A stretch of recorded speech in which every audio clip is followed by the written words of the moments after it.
4월 15일 목요일 출애굽기 5장 1절부터 14절까지의 말씀입니다. 이제 모세와 아론이 이스라엘 백성과 장로들 앞에서 여호와의 메시지와 기적을 제시하자 백성들은 그 모든 것을 믿음으로 수용하고 모세와 아론을 하나님의 일꾼이요 자신들의 지도자로 인정합니다. 그러고 나서 모세와 아론은 이집트 바로 왕에게 갑니다. 1절입니다. 그러고 나서 모세와 아론은 바로에게 가서 말했습니다. 이스라엘의 하나님 여호와께서 내 백성들을 보내 그들이 광야에서 나를 위해 절기를 지킬 수 있게 하여라 하고 말씀하셨습니다. 아멘. 1절 가운데 먼저 눈에 들어오는 단어가 있습니다. 내 백성입니다. 여호와 하나님은 이스라엘 백성을 내 백성, 나의 백성이라고 부릅니다. 여호와 하나님께서 이집트에서 종살이하는 이스라엘 백성의 존재를 인정하시고 그들을 돌보시기로 작정하시어 이스라엘을 이미 당신의 백성으로 인정했습니다. 그러나 여호와의 말씀대로 바로의 마음은 강팍했습니다. 그의 강팍한 마음은 하나님을 대하는 태도에서 드러납니다. 2절 말씀인데요. 바로는 대답했습니다. 여호와가 누구기에 내가 그의 말을 듣고 이스라엘을 보내야 한단 말이냐. 나는 여호와를 모르니 이스라엘도 보내주지 않겠다. 아멘.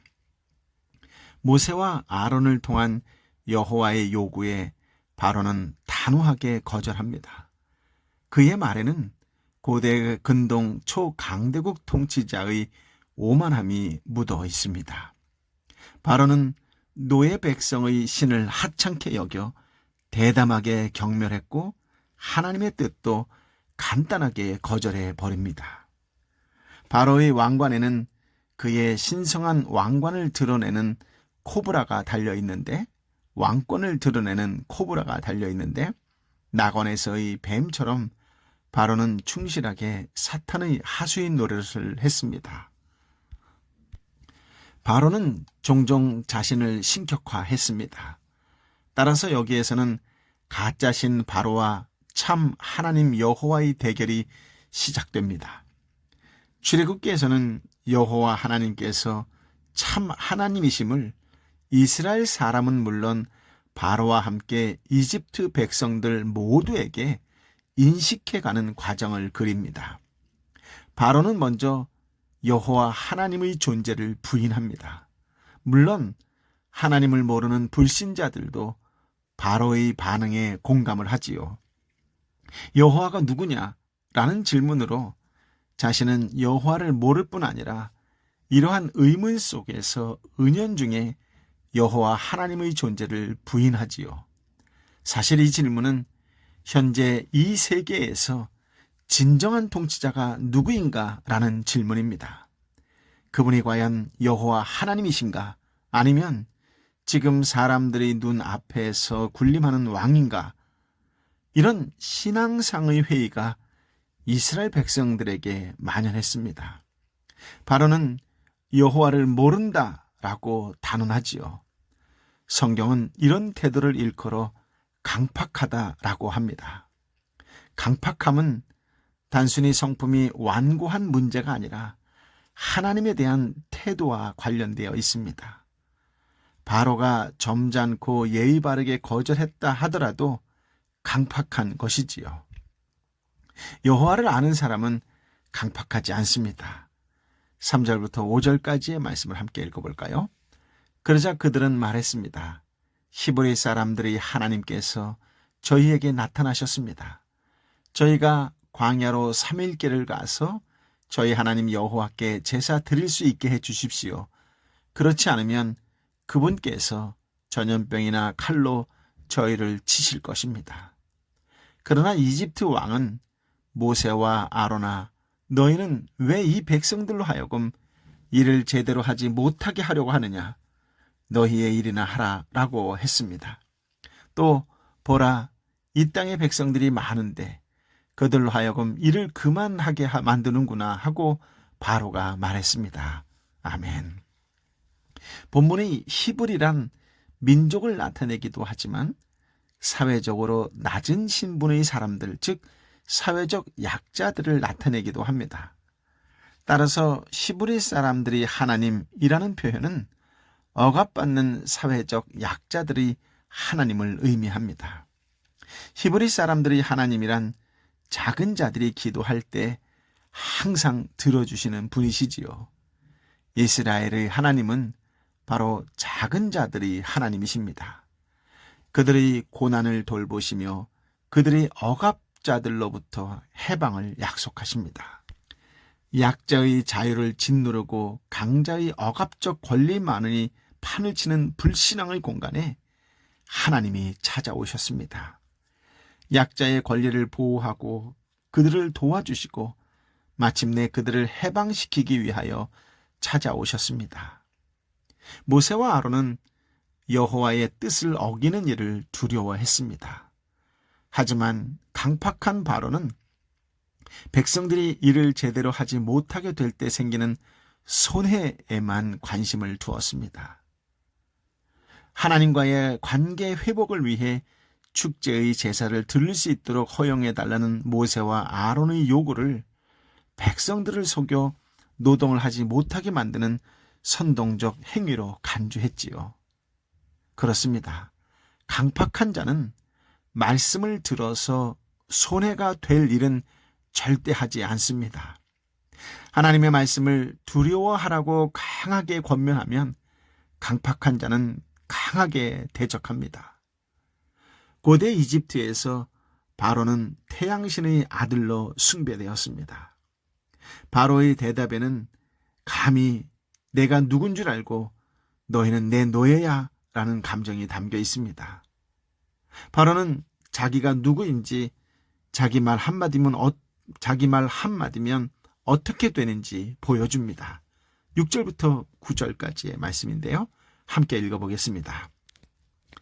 바로 그날 바로는 그 백성들의 감독관들과 방장들에게 다음과 같은 명령을 내렸습니다.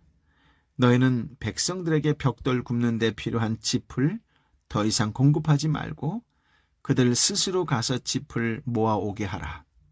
그러나 벽돌 생산량은 전과 동일하다. 그 할당량은 줄여주지 말라. 그들은 게을러 빠졌다. 그래서 우리가 가서 하나님께 제사 드리겠다라고 외치는 것이다.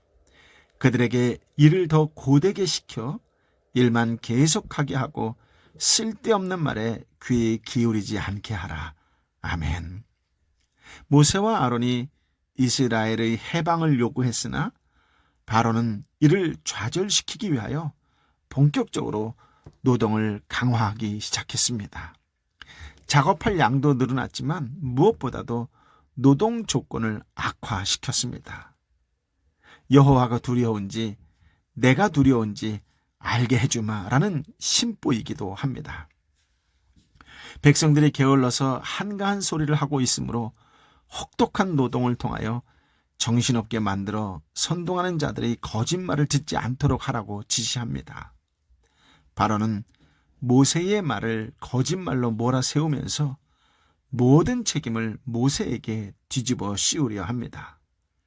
사태가 이 지경이 된 것은 바로가 아니라 모세에게 있다는 것을 이스라엘 백성들에게 알리는 것이지요. 강팍한 사람은 하나님 말씀을 꾸며낸 거짓말로 쓸데없는 말로 여깁니다. 하나님께서 말씀을 들을 기회조차 그들에게 주지만 그 기회의 말씀조차 말살하는데 열정을 쏟아붓지요. 하나님의 말씀을 전할수록 강팍한 사람은 스스로 하나님과 그분 백성의 대적임을 드러냅니다. 10절부터 14절 말씀을 함께 읽어볼까요? 감독관들과 반장들은 나가서 백성들에게 말했습니다. 바로께서 말씀하시기를 내가 너희에게 짚을 주지 않겠으니 너희는 짚을 찾을 만한 데로 가서 스스로 주워오라. 그러나 너희 일은 조금 더 줄여줄 수 없다라고 하셨다. 그래서 백성들은 이집트 전역으로 흩어져 짚으로 쓸 만한 그릇터기를 모아왔습니다. 감독관들은 이를 재촉하며 말했습니다. 전에 짚을 나눠 주었을 때와 같은 양을 채워야 한다. 바로의 감독관들은 자기들이 세운 이스라엘 반장들에게 너희는 어떻게 어제와 오늘도 전과 같은 생산량을 채우지 못했느냐 라며 때리고 욱박질렀습니다. 아멘. 감독관들과 반장들은 백성들에게 바로의 명령을 하달합니다. 즉 바로의 말은 곧 법이며 신의 명령과 같다라는 식으로 하달했습니다. 이스라엘은 혹독한 조건 속에서 중노동해야 했습니다. 감독관들은 사정없이 때리고 욱박지르며 애초부터 달성 불가능했던 목표량을 채우라고 독촉했습니다. 힘없는 이스라엘 백성의 삶은 하나님의 말씀에 순종하려고 하는 순간 전보다 더 고단해졌습니다. 그들이 보기에는 바로 왕을 굴복시키는 것이 불가능해 보였을 것입니다. 하나님에 대한 믿음과 하나님 사역에 대한 소명을 깨달을 때 영적으로 힘이 나지요. 하지만 말씀대로 살고 사역을 하게 될 때 대상과 환경은 더욱 어려워질 수 있습니다. 생각지도 않은 힘든 장애물을 만날 때도 있습니다. 하나님의 뜻이니 다 잘 될 것이야 라고 방심하면 안 됩니다. 물론 궁극적으로는 잘 되겠지만 과정에서는 많은 난관이 부딪히게 됩니다. 그럴 때마다 포기하지 않고 하나님께 나아가 기도하는 것이 중요합니다. 기도할 때 바로 왕이 왜 강팍하게 됐는지 그 이유를 알게 될 것입니다. 이스라엘이 자신을 원망하는 이유, 하나님이 침묵하시는 이유 또한 알게 될 것입니다. 기도할 때 대상과 환경에 대한 상황을 바로 이해하게 되고 그에 대한 하나님의 계획과 의지와 목적을 깨닫게 됩니다. 오늘도 주신 말씀, 깨달은 말씀에 순종하며 하나님의 도우심 가운데 하나님의 기쁨으로 살아가시기를 예수님의 이름으로 축복합니다. 아멘. 아버지 하나님, 오늘 우리에게 참으로 귀한 말씀, 생명의 말씀을 허락하여 주시니 감사합니다. 하나님을 모르는 자들의 무지를, 하나님을 모르는 자들의 경박함을 보게 하여 주시며 그 말씀을 통하여 나의 믿음의 현주소를 되돌아볼 수 있는 은혜의 시간을 주시니 감사합니다. 무엇보다도 나의 아들, 나의 딸이라고, 하나님의 아들, 하나님의 딸이라고 명확한 정체성의 신분을 허락하여 주시니 감사합니다. 하나님, 어떤 상황과 환경 속에서 나는 하나님의 사람이라고 하는 이 정체성이 흔들리지 않도록 믿음 위에 믿음을 더하여 주옵소서. 은혜 위에 은혜를 더하여 주옵소서.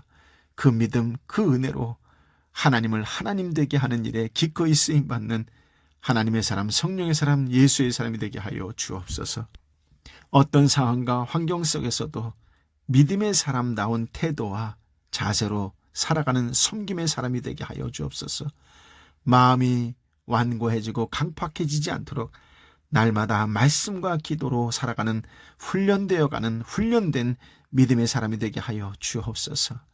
그렇습니다.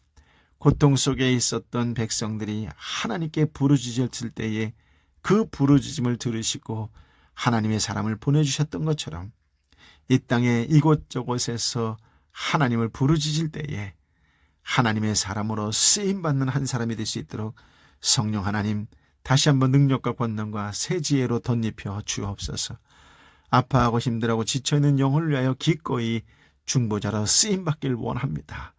기꺼이 저들의 손을 잡아주고 일으켜 세우는 일에 쓰임받길 원합니다.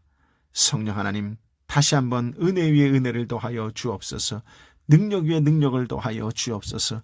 주께서 주신 소명을 잘 감당하는 신실하고 순종하는 그리스도인의 한 사람으로 살게 하여 주옵소서. 아버지, 오늘도 기도할 때마다 성령의 놀라운 능력으로 덧입혀 주옵시고 예수 그리스도의 보혈로 덧입혀 주시어서 나의 몸과 마음이 온전히 회복되는 아름다운 하나님의 역사를 경험하는 은혜의 날이 되게 하여 주옵소서. 온전히 세상 속에서 말씀대로 살아가려고 애쓰고 수고하는 신실한 그리스도인의 한 사람이 되게 하여 주옵소서. 오 성령이여, 성령이여 임하여 주옵소서. 예수의 이름으로 선포하며 나아가는 하나님의 사람들 한 사람 한 사람 위에 임하여 주옵소서. 이제는 길이여 진리여 생명 되신 우리 주님 예수 그리스도의 은혜와 아버지 하나님의 크고도 놀라우신 사랑과 성령 하나님의 위로 역사 교통 충만하심이 오늘도 주신 말씀을 가지고 세상 속에 당당하고도 담대한 발걸음으로 하나님의 기쁨으로 살겠노라고 힘들고 지치고 아파하는 영혼들에게 예수 그리스도의 말씀으로 위로하고 격려하고 일으켜 세우는 축복과 은혜와 구원의 통로로 살겠노라고 결심하고 결단하는 하나님의 사람들 한 사람 한 사람 머리 위에 저들이 손잡고 함께 기도하며 이름 부르며 기도하는 삼토와 일토와 공동체와 열방의 선교사님과 선교지 위에 함께하여 주옵기를 간절히 축원하옵나이다. 아멘.